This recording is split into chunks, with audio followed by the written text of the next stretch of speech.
Welcome again. You don't know, my name is Teflon. Thanks for watching the WSXM channel. Welcome. And also, tell a friend to like, comment, and subscribe so we can help the channel to grow, at a massive, at a higher rate. Anyway, so we're gonna listen to our lecture that not president, leader of the EFF party, Julius Malema, gave to some Zimbabwean students about their own country and what is the next steps forward. Take a listen to this lecture and then we're gonna do that dissect a bit. Take a listen. Boom. The youth of Zimbabwe must stand up.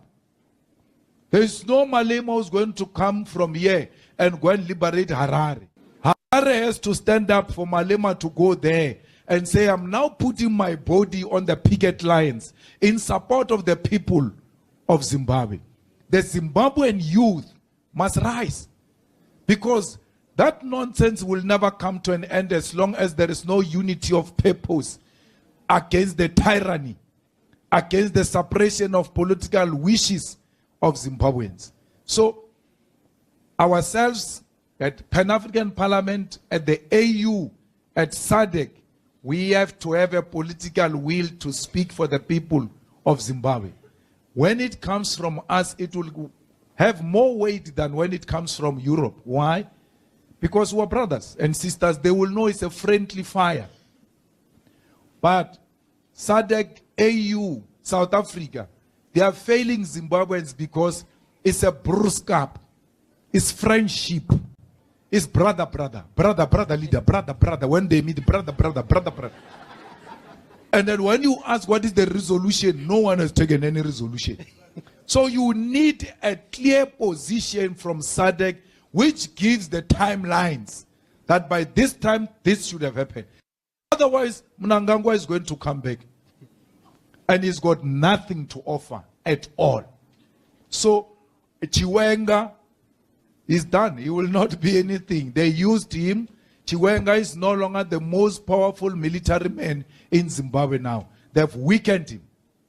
So only the power of the youth of Zimbabwe can change the political status quo.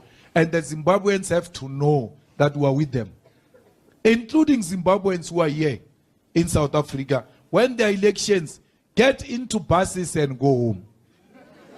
Go and fight from there. Because the humiliation that you are being subjected to here in South Africa is if you don't have your own homes. It's high time that you take it upon yourself and organize yourselves. EFF is there. We can even sponsor buses. Or go and vote.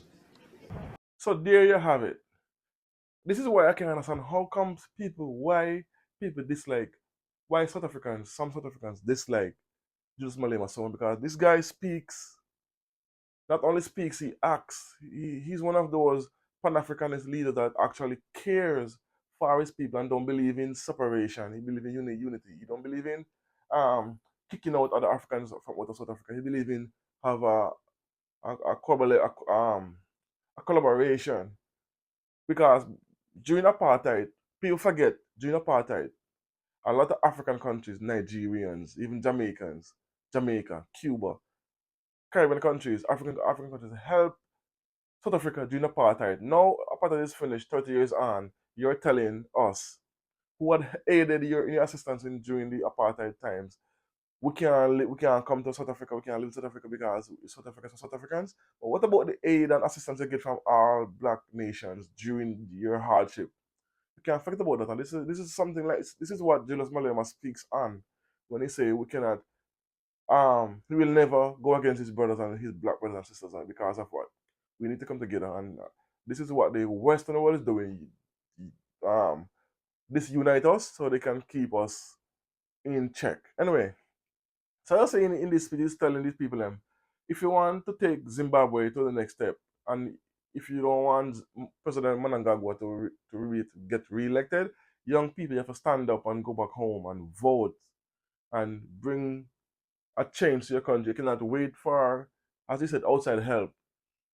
You have to start the struggle before you can get help from outside. You have to start it so that you can elect who you want to help the country to go better. According to Julius Malema, President Mnangagwa don't have nothing new to offer Zimbabwe. So in that case, find someone who is on the right track trajectory of being a good leader. And he said, go on buses, go back home, you vote. And he also spoke about the DRC, but he didn't speak much on it. But he's talking about it's the most strategic and the most rich country in the continent. So what he's saying about, but why he's saying that is because elect a better leader to stand up for the people. Because the minute that's happened, which is going to be difficult because every country has their hooks in DRC. So they're not going to be let that go so easy. They're going to be a tough fight. We need a strong leader who can fend off all of that. So anyway, one thing about what Julius Malema is saying here, and why and what I said about the we have to unite, and without unity we cannot succeed. And it's happening slowly, but we need to have it more. We need to have it get a little more speed to it. Get more leaders to actually collaborate with other African leaders instead of being puppetized by external forces. That's what I say about that. So anyway, let me know what you think about this in the comment section. As always, I don't know. Keep me up in the comment section. We can correspond there and we can have a conversation. Thanks for watching. Thanks for listening. Boom.